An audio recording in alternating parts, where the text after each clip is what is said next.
अब हम लोग उदाहरण नंबर 5 देखते हैं। उदाहरण नंबर 5 में क्या कर रहा है कि एक समतल ज़मीन पर खड़ी एक मीनार की छाया, ठीक है। अब ध्यान दो छाया कैसे बनता है। जब भी आप चलते हैं, आप इमेजिन करना, मान लो ये छोटकी है, तो छोटकी की छाया कब बनेगी, या तो इसके आगे सीधी बनेगी या तो इसके पीछे सीधी बनेगी, ठीक है।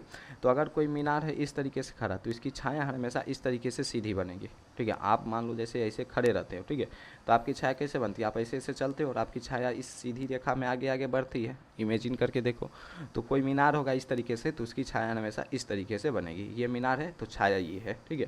तो सवाल क्या कर रहा है कि एक समतल जमीन पर खड़ी मीनार की छाया उस स्थिति में 40 मीटर अधिक लंबी हो जाती है जब सूर्य का उन्तांश 60 डिग्री से घटकर 30 डिग्री हो जाता है, अर्थात छाया के एक सिरे से मीनार के शिखर का उन्नयन कोण 60 डिग्री है, ठीक है, तथा डीवी छाया की लंबाई है जबकि उन्नयन कोण 30 डिग्री है। मीनार की ऊंचाई ज्ञात कीजिए। कुछ नहीं कर रहा है, सिंपल कि मान लो यहाँ पर ए बी एक मीनार थी, ठीक है, और जब उन्नयन कोण 60 डिग्री था, ठीक है, तब ये बी सी मीनार की छाया थी।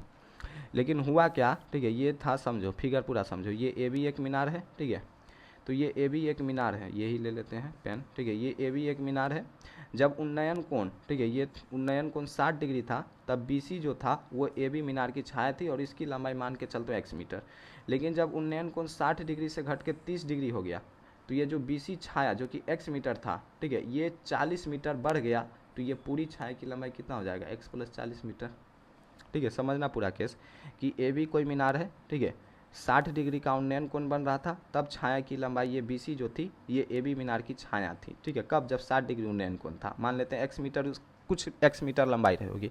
लेकिन जब ये 60 डिग्री से घट के 30 डिग्री हो जाता है, तो जो छाया पहले बी सी ये एक्स मीटर था, अब ये यहाँ से 40 मीटर और लंबा हो जाता है, ठीक है, 40 मीटर और लंबा हो जाता है। यानी अब जो छाया 30 डिग्री के कारण जो मीनार की छाया होगी पूरी, ठीक है, ये एक्स प्लस 40 मीटर होगी। पहले का ये एक्स मीटर और 30 डिग्री होने के कारण 40 मीटर छाया बन गई, तो 30 डिग्री के कारण जो टोटल छाया की लंबाई होगी ये पूरी एक्स प्लस 40 मीटर होगी। तो हमको सिंपल मीनार की ऊंचाई ये ए बी ज्ञात करना है। ध्यान दो, इस प्रकार के प्रश्न में जब भी, ठीक है, दो त्रिभुज बने, ठीक है, और दोनों में एक कॉमन भुजा हो, तो कुछ नहीं करना है, एक त्रिभुज से इस ए बी का मान निकाल लेना है और दूसरे त्रिभुज में ए बी का मान, जो हम पहले त्रिभुज से ए बी का मान जो भी निकालेंगे, दूसरे त्रिभुज में जब भी ए बी आएगा वहाँ पर उस मान को रख देंगे। इस तरीके से आपका सवाल सॉल्व हो जाएगा, ठीक है। करके देख लेते हैं। यहाँ पर कुछ मानना भी है, ठीक है, तो मान लेते हैं कि बी सी छाया की लंबाई थी एक्स मीटर, ठीक है, तो माना बी सी छाया की लंबाई, ठीक है, बी सी छाया की लंबाई, ठीक है, बी सी छाया की लंबाई कितना मीटर, एक्स मीटर है, ठीक है। या आप चाहो तो मीनार की ऊंचाई को x मान लो, BC को BC रहने दो, ठीक है। या तो BC छाया की लंबाई आप x मान लो, ठीक है, तो BC छाया की लंबाई को ही हम x मीटर मान लिए, तो इसको मान लिए x मीटर, तथा मीनार की ऊंचाई को हम AB ही रहने दिए। इसको ऐसा नहीं अलग से y मानने की ज़रूरत नहीं है, ज़्यादा कॉम्प्लिकेटेड नहीं करो सवाल को। मीनार की ऊंचाई को AB ही रहने दो, ठीक है, यहाँ पर लिख दो तथा मीनार की ऊंचाई AB है, तथा मीनार की ऊंचाई AB है, ठीक है। मीनार की ऊंचाई कितनी है, मीनार की ऊंचाई ए बी है, ठीक है। अब हम छोटा वाला त्रिभुज लेंगे, ठीक है, ये जो छोटा वाला त्रिभुज है ए बी सी, ठीक है, उसमें बात कर लेते हैं, ठीक है। तो यहाँ पर लिख लेना त्रिभुज ए बी सी में, ठीक है। तो त्रिभुज ए बी सी में ये है 90 डिग्री, ठीक है, तो इसके सामने की भुजा ये कर्ण होगा, ठीक है। चूंकि देखो हमको ए बी और बी सी से मतलब है, तो ए बी लंब है, ठीक है, यहाँ पर 60 डिग्री बन रहा है, ठीक है, तो 60 डिग्री बन रहा है, तो ये लंब है और ये आधार है, चूंकि ये समकोण है तो इसके सामने की भुजा ये कर्ण होगा, ठीक है। अब ये मत कहना कि सर समकोण नज़र नहीं आ रहा है, एक सीधी रेखा और ये एक लंबवत सीधी रेखा और एक क्षैतिज सीधी रेखा जब मिलती है तो 90 डिग्री का ही कोण बनता है, तो ये कोण 90 डिग्री का है, ठीक है। तो ये तो कर्ण हो गया, यहाँ पर न्यून कोण बन रहा है, तो ये लंब हो गया, ये आधार हो गया। तो लंब और आधार से मतलब है, क्योंकि ये भी मीनार है और ये BC छाया है, तो इससे मतलब है। तो लंब और आधार का जब अनुपात लेना हो तो कौन सा त्रिकोणमितीय अनुपात लेंगे, तो बोलेंगे भैया tan थीटा। तो त्रिभुज ABC में अगर हम tan थीटा लगाते हैं, ठीक है, tan थीटा का फॉर्मूला होता है लंब बटा आधार, और थीटा की जगह कितना रखेंगे 60 डिग्री, तो tan 60 डिग्री। अब 60 डिग्री के लिए लंब कौन सी भुजा होगी, ठीक है, तो 60 डिग्री ये है, इसके सामने की भुजा ये AB लंब होगा और ये जो BC है ये आधार होगा। तो लंब के जगह हम AB रख देते हैं और आधार के जगह हम BC रख देते हैं। tan 60 डिग्री का मान क्या बताए थे, √3, ठीक है, और AB जो मीनार की ऊंचाई है उसको AB रहने दो, और BC को क्या माने थे x, ध्यान दो BC को क्या माने थे x, BC छाया की लंबाई x। अब यहाँ से क्रॉस मल्टीप्लाई करो तो ये x इस √3 से गुना हो जाएगा, तो √3x बराबर आपका AB आ जाएगा, यानी कि AB बराबर आप √3x लिखो या x √3 मीटर लिखो। तो ये एक समीकरण हो गया, ठीक है।